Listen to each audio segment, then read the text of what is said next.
با این برنامه بدون هزینه گزاف از محصولاتت عکس برداری کنی. اول از همه وارد برنامه فوتوروم میشی و عکسی که از محصولت گرفتی رو وارد میکنی.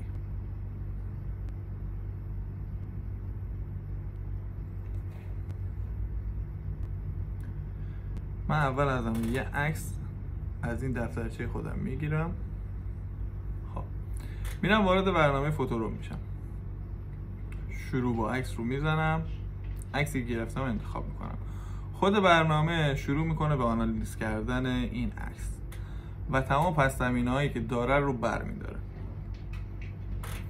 فقط یادتون باشه برای استفاده از این برنامه نیاز به یک VPN و اینترنت روشن دارید.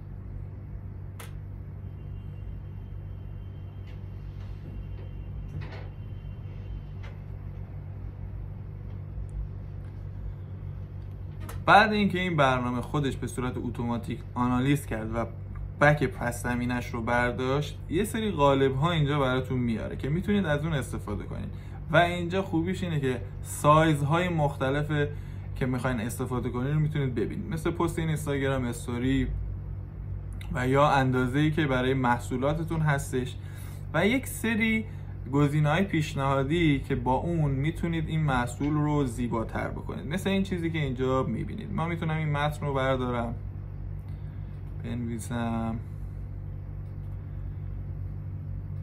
پلنر 1403.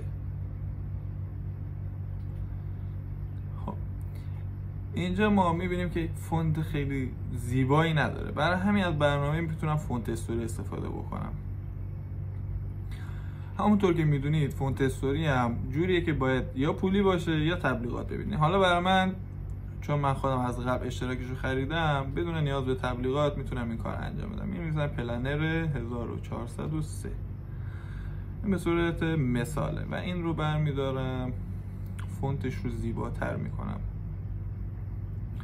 حالا هر فونتی که خودتون دوست دارید، من از فونت مربع استفاده میکنم